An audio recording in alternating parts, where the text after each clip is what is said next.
एक कुर्सी लगेगी, कुर्सी लगेगी। दिखाइए कुर्सी दीजिए।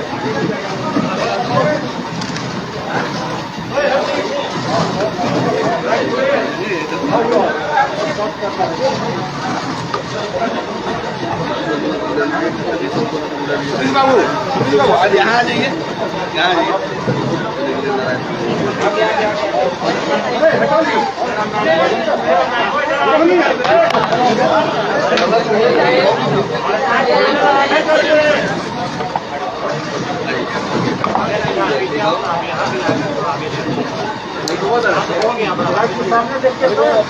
शुरू किया जाए।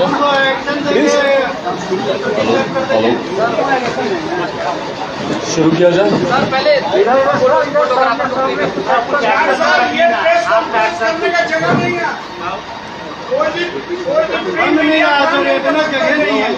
आइए दादा आइए।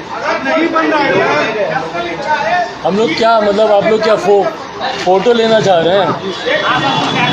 आइए ना दादा आइए।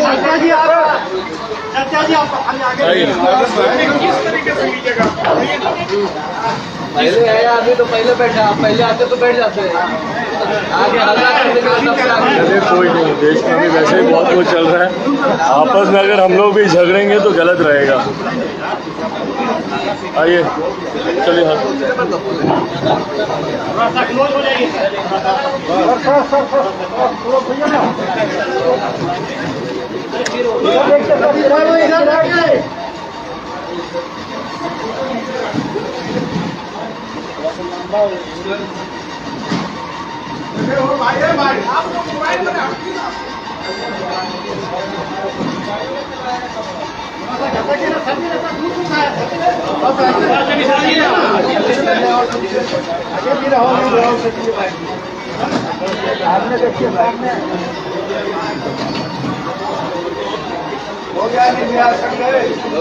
चलिए।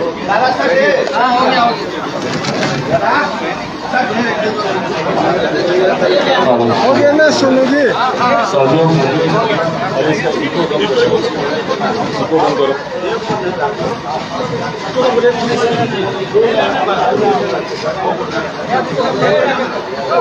इको बंद करो। साथियों, आज की ये प्रेस वार्ता इसके बिना हो जाए। हाँ वैसे भी आवाज़ बुलंद है भाई, पहुंचेगी आप तक। आज की ये प्रेस वार्ता जिस ज्वलंत विषय को लेकर की जा रही है, उससे न सिर्फ बिहार बल्कि देश भर के युवा इस अग्निपथ योजना के माध्यम से जो अपनी अग्नि परीक्षा दे रहे हैं, उसको लेकर इस प्रेस वार्ता को रखा गया है। उनके समर्थन में इस प्रेस वार्ता को आयोजित किया गया है। मैंने और लोक जनशक्ति पार्टी रामविलास ने कल ही एक पत्र के माध्यम से पार्टी की राय और अग्निपथ के विरोध में अपनी बातों को केंद्र सरकार, मौजूदा रक्षा मंत्री आदरणीय राजनाथ सिंह जी के समक्ष हम लोगों ने अपने विचारों को रखा कि क्यों लोक जनशक्ति पार्टी रामविलास अग्निपथ योजना का विरोध करती है।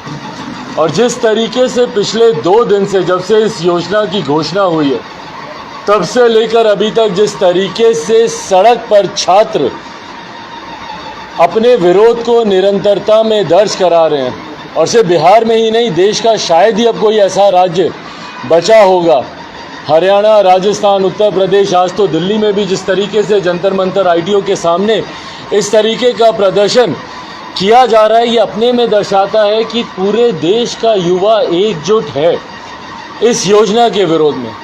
और कारण भी है भाई, जिस तरीके से 4 साल के कार्यकाल में के बाद आप एक युवा को 21 साल की उम्र में आप उसकी रिटायरमेंट कर देते हैं। भारत एक युवा देश और ये ताकत है हमारी आज की तारीख में। इस योजना से जो आज हमारा एसेट है वो कल को लायबिलिटी बन जाएगा भैया।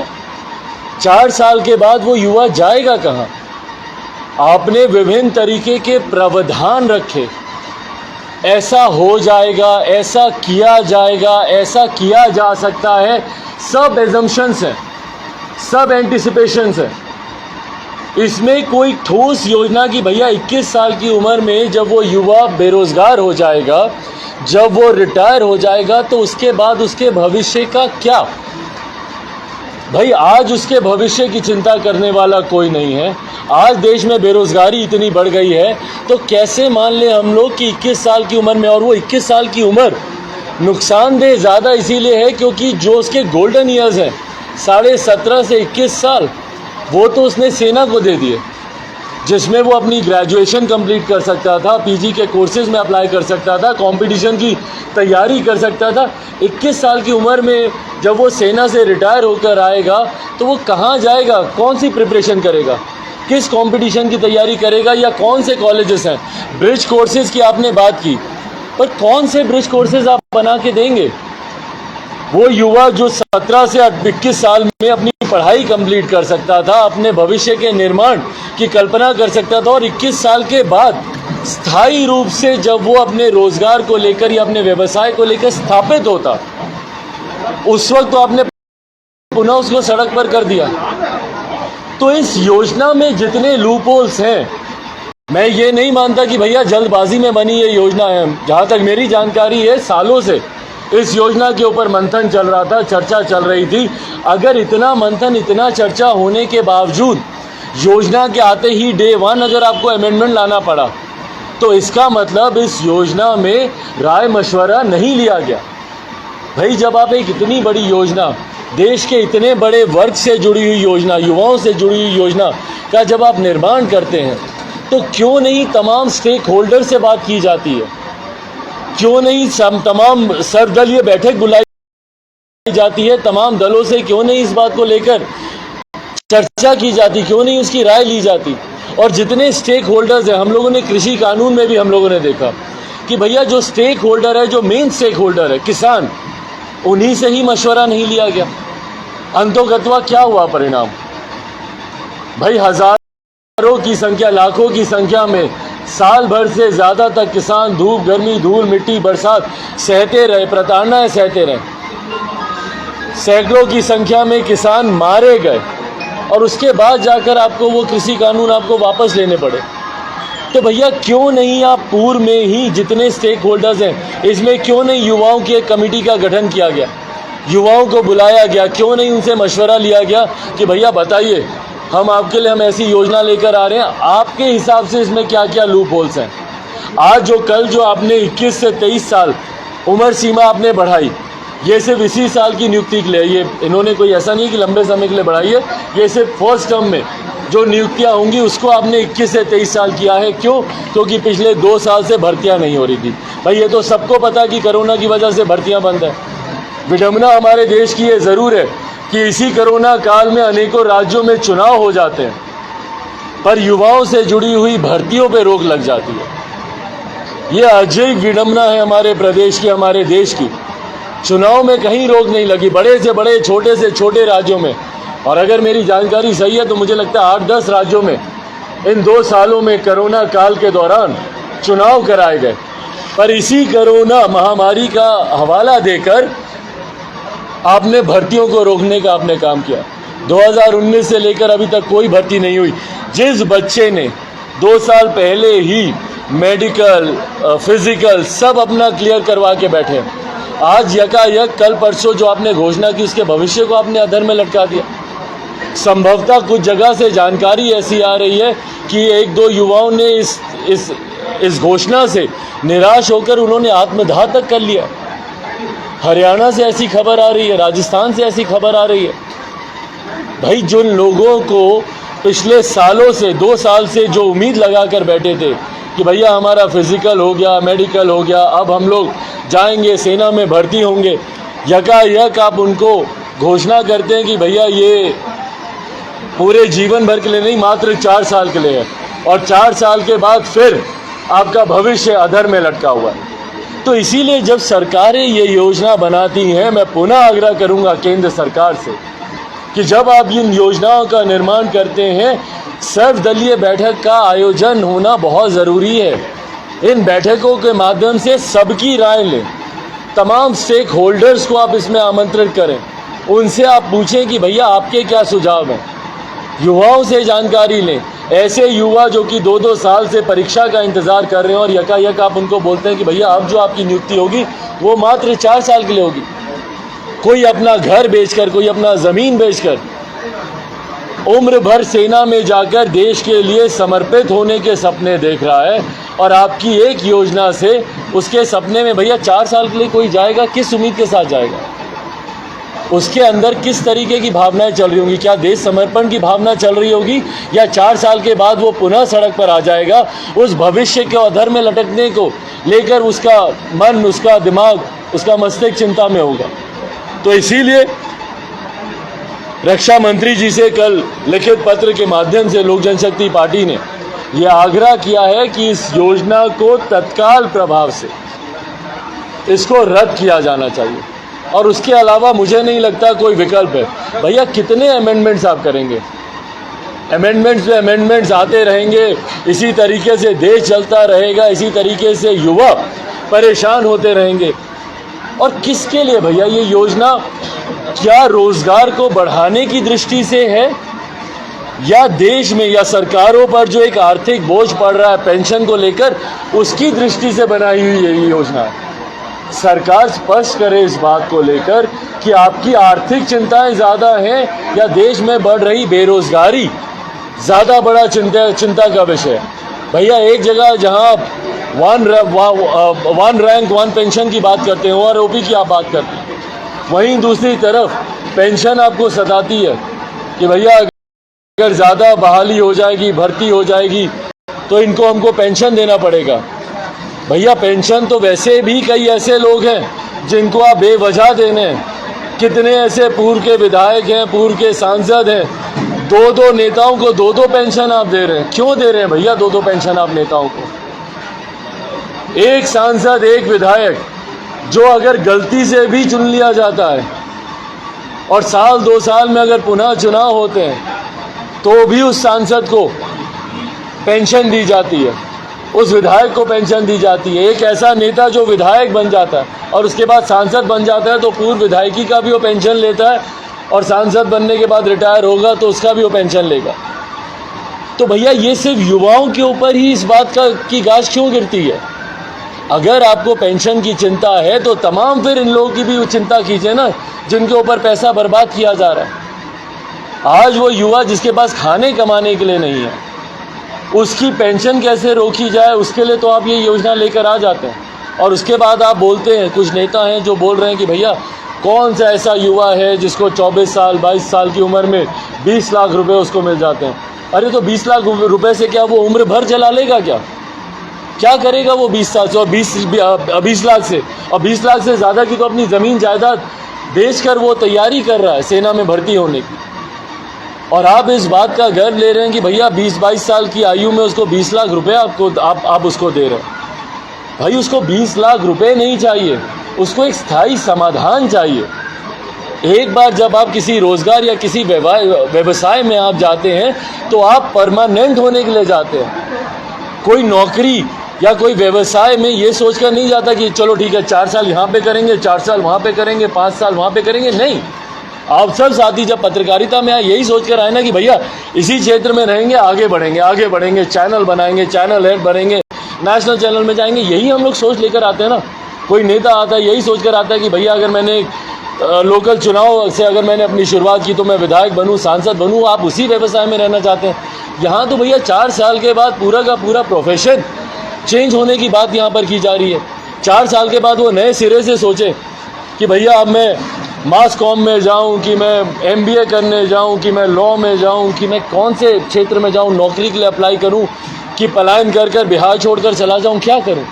तो जिस तरीके से इस योजना में तमाम तरीके के लूप होल्स हैं और जिसको हमारे देश के युवा पूरी मजबूती से, और मैं सरकार से भी भाई जब आप इस योजना को लेकर आते हैं इन सवालों के जवाब देने के लिए आप तैयार रहें। कम से कम सरकार को सामने आना चाहिए और एक इंटरैक्टिव सेशन कम से कम युवाओं के साथ रखना चाहिए आप इंतज़ार करते रहते हैं कि भैया देश जले, युवा सड़क पर आए, आक्रोशित हों, अपने आक्रोश को दिखाते रहें, और उसके बाद फिर आप उन्हीं के ऊपर आप हमला करने लगते हैं कि अरे देश की संपत्ति को आपने इतना नुकसान कर दिया।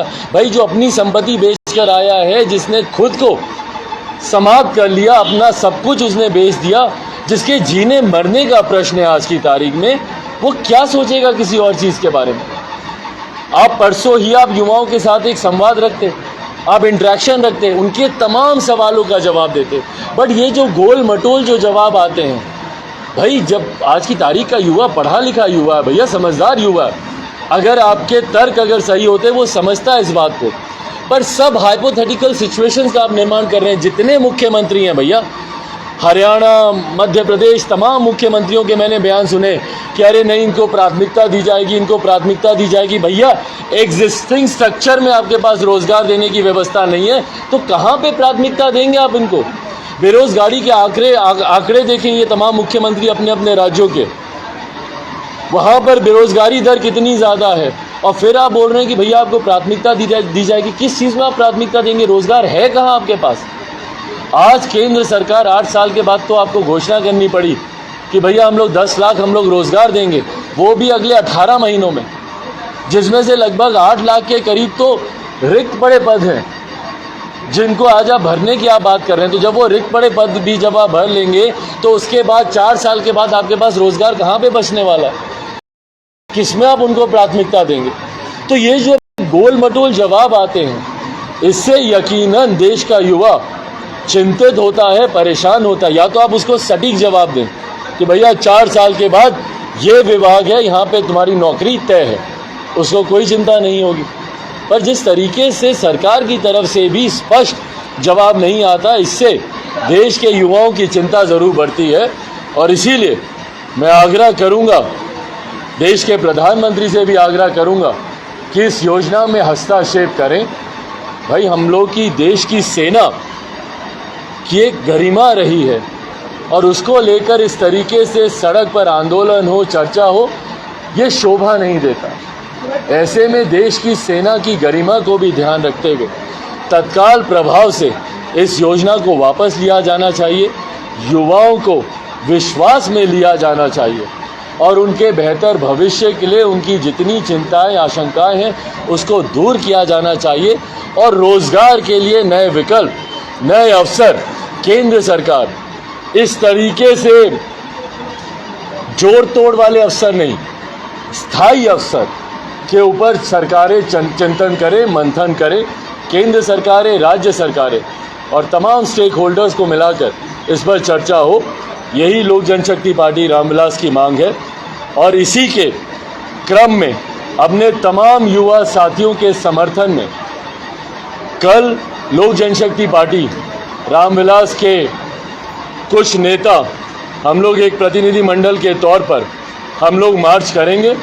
हम लोग राजभवन तक हम लोग जाएंगे, मौन मार्च करेंगे। हम लोग कोई शोर शराबा नहीं, कोई हिंसा नहीं, शांतिपूर्वक तरीके से हम लोग मार्च करते हुए हम लोग माँ महिम के पास हम लोग जाएंगे। उनको एक आवेदन हम लोग सौंपेंगे जिसमें प्रमुखता से ये मांग की जाएगी कि राज्य सरकार की तरफ से और माँ महिम राज्यपाल की तरफ से सही रिपोर्ट केंद्र सरकार को सौंपी जाए कि आक्रोश कितना ज़्यादा है बिहार के युवाओं में, और उस आक्रोश का सम्मान करते हुए केंद्र सरकार जल्द से जल्द बिहारी युवाओं की, और जो बिहारी युवाओं की आवाज़ है वही देश भर के युवाओं की आवाज़ है, उनकी आवाज़ को सम्मान देते हुए इस योजना को वापस लिया जाए। ये मांग एक लिखित ज्ञापन के तौर पर हम लोग माँ महिम राज्यपाल जी को देंगे। ये मौन मार्च होगा, शांतिपूर्वक मार्च होगा, बिना किसी हिंसा के, बिना किसी लाभ लश्कर के, बिना किसी जिंदाबाद मुर्दाबाद के नारे के, शांतिपूर्वक तरीके से चुनिंदा नेता हम लोग जाएंगे और हम लोग जाकर माँ महिम राज्यपाल जी को ये ज्ञापन सौंपेंगे, और उनके माध्यम से हम लोग चाहेंगे कि वो भी केंद्र सरकार से अपने प्रदेश की इस पीड़ा का जिक्र केंद्र सरकार से करें और इस योजना को तत्काल प्रभाव से वापस लेने का केंद्र सरकार काम करे। और कोई विषय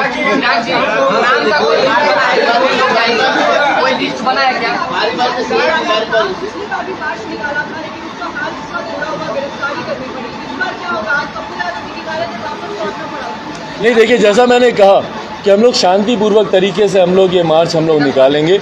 वैसे ही देश बहुत जल रहा है और देखिए हम लोग या लोक जनशक्ति पार्टी रामविलास हम में से कोई भी हिंसा का समर्थक नहीं है। हम लोग चाहते हैं कि हमारा विरोध दर्ज हो, हमारी बातों को ज़रूर सुना जाए, पर उसके लिए हम लोग शांतिपूर्वक तरीके से हम लोग जाएंगे। इसकी पूरी डिटेल अभी शाम तक आपके सामने आएगी। संभवतः हम लोग यहीं से हम लोग जाएंगे, प्रदेश कार्यालय से ही हम लोग जाएंगे राजभवन तक। हम लोग शांतिपूर्वक तरीके से हम लोग जाएंगे बिना किसी नारेबाजी के और ज्ञापन सौंपेंगे और हम लोग वापस आ जाएंगे।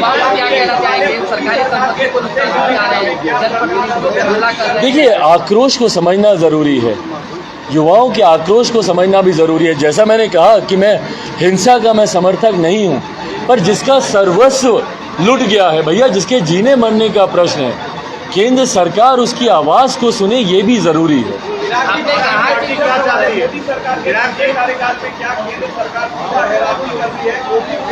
कोई भी योजना पार्लियामेंट में आपको क्या लगता है हैरानी हो रही है? देखिए जितने बड़े विषय हैं उस पर मैं ज़रूर आग्रह करूंगा केंद्र सरकार से।